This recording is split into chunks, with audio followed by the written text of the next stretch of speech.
It's a new year.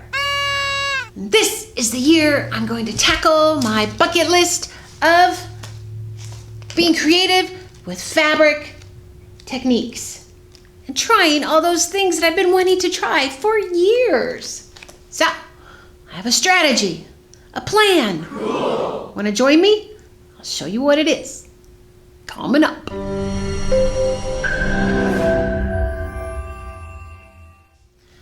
A new year. Future Fashion Designers Academy is about to celebrate its 13th year. I started the school in 2010, and I thought I was only going to do it for a year, and here I am, still teaching sewing. This itches. Gotta take this off. Many of my students are in the same boat I am. They want to try new techniques, and they keep putting it on the back burner. I'm like, I do that all the time. Don't you do that? I have had this book for years. I actually use this in my retreats. It's a real simple book about all kinds of fabric techniques. And I get ideas through here, and they're like, oh, yeah. And then some I find I've already done a lot of them. But what I really like about this is simple details on how to do it. I've learned dip dyeing in here. I've learned the bleach spraying. I love that one. Stencils with bleach spray. And I thought, there's so many more I want to work on. I'm going to make it a importance this year, not put it on the back burner anymore, and make it into a challenge. I'm going to do one new technique a month and see how far I get. So the best thing about spending some time on learning a new technique is then in your repertoire for the rest of your sewing career. When you're actually working on something, say 5 years down the road, you're like, hey, I could do that one when I did that. And then you're just like full of creative ideas. And that's the idea. Now, I came across this quote by Diane Vreeland, and she was the editor-in-chief of Harper's Bazaar back in the 60s and 70s, and she became quite famous, sort of like Anna Winthorpe of Vogue. And she had this quote, "Too much good taste can be very boring. Independent style, on the other hand, can be very inspiring." I love that because that's what I'm all about. I like to make creative. That's why I love to do skirts. They're so easy to be creative with.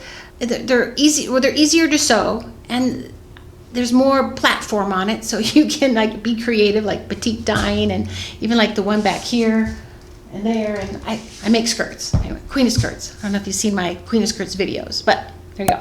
A lot of this creativity brings me back to when I was a costume designer shopping in the costume houses in Los Angeles, like Warner Brothers and ABC Studios and all the costume houses, costume collections. That was back in the 80s. Well, I wasn't around in the 80s. I was in the 80s, but I wasn't a costume designer in the 80s. Anyway, a lot of there's a good 10 or more costume houses in LA.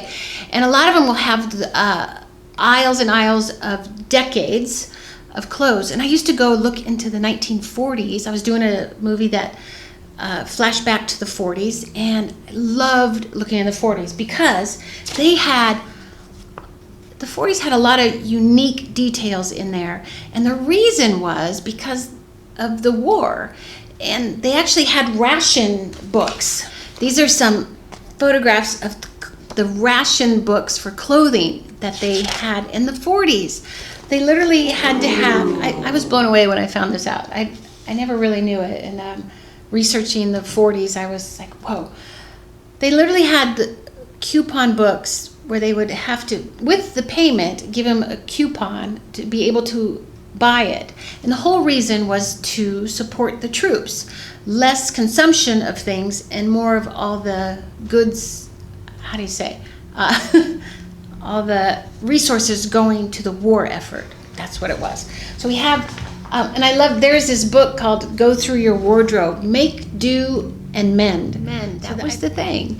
Mending things, like fixing things. But the fashion stylists of the day in the 40s got creative and made up some new designs. It's like what Diane Vreeland says, be very inspiring, independent style. So this was another one, the clothing coupon books. There is a great display. I don't know if it's still there. I found a museum in Alabama, amazing exhibit on the 1940s war effort, and the actual coupon books were there, and I was like, oh, wow, I couldn't believe I was actually seeing them. So, and because I'm still having a hard time those existed, because I can't believe that Americans would do that.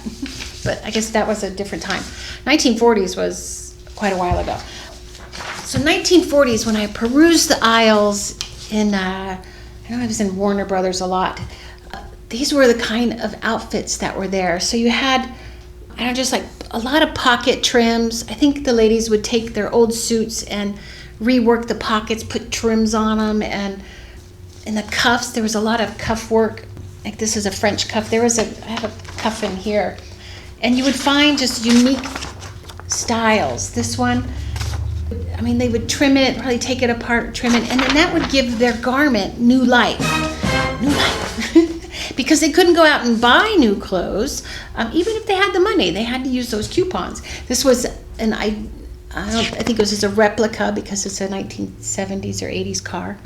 But that was the styles there. So they would actually probably cut the top up right there and then use some piping and contrast and make it different. This was another one. It's a replica, but something similar was in there. They would cut gores in here and then add fabric. You know, they would get fabric from another garment and remake stuff. So they were really using their creativity. A lot of pocket details. I love this one because it's like a military pocket, and then the different shapes they would use on there. I don't like the colors of this though. This is one of my favorite pockets. It's a triangular welt pocket, and you see these things in the 40s clothes, and people could sew back then, and you'd see more details like bound buttonholes and really amazing fabric work. Nothing was like fast and simple stuff. They actually put time into it and made things unique. So when you can sew, you can envision anything. I love this little bubble. This is from the 70s. Lady in a bubble in an outfit. So I'm thinking, when you can sew, you think about what you want to wear, and then you make it. It's like in a bubble. That's my thing. So I'm going to show you my plan. Well, my plan is simple. Simple. Start with the list of all the things that I want to try, and then make a plan to do them. Pretty simple. Wow. I'm going to turn this into a challenge. I thought for the whole year, it's a whole year. Oh my God. Okay. But it goes fast, right? So each month I will work on one of the techniques. January, I have a technique that I'm just going to focus on and try, right? I have to set aside a sew day. A sew day, yes. And then, so what I've done, I've been working on this for a while. I made a list of all the different things, and these are all in different, just blank pages, because I'm going to write notes throughout times, like, something like bleaching. I got to try that. And then, if I see something, to put a note on there. And each month, focus on one topic.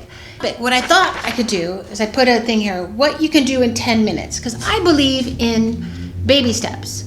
Not just jumping in and do it, but actually doing little increments at a time. So I listed, what can you do in 10 minutes? Baby steps to your goal. Read a page on your topic. Find a book about it. Research your topic. Gather supplies. Sometimes just gathering your supplies, you want to have all that stuff handy. I know when I was doing boutique work, there's so many supplies. So I thought one day I just gotta get the supplies together. Order a supply item if you need. Plan your layout. Sketch it out for sure. Make a master plan. Prepping your space. It's good. Do it. Have a sew day. Put it in your calendar. Say, I'm going to need from 12 to 4 to work on this. And also know that a lot of these projects, not all of them, do need some time. So if you think it's going to be an hour, schedule an hour and a half, or sometimes 2 hours. But really be realistic that things go fast. And also when you're in that zone, that bliss zone of creating, you want more time in there. So you got to block it out, right? One way I keep my steps together is I have this little chart. It's called Everyday Effort Tracking. I came up with this, probably about 5 years ago, and I had my husband do a Excel sheet because anything left brain I'm not so good at, so he did this chart for me. And I put things in here, my goals or my projects, and there were always 10 of them, and it was just always too much. So now I'm really trying to focus it down. So I'm writing a book, so I put book writing. So the days I write, spend 10 minutes or at least 10 minutes. Just small steps. I put a check mark in it, and I keep this above my light switch in my office, so I see it every day. And there's days when I don't get to it, and sometimes I go back and go, I did that on that day, that on that day. But as long as you are actively thinking about it, doing a little bit, 10 minutes a day on it, it just surprisingly happens. So I love that stuff. Getting a list of all the things you want to do, blocking them out for each month. And I'm also not going to choose okay, March I'm going to do this. I'm actually going to think about it the month before and then select them. But I have my master list, and I have more than 12 because there's so many things.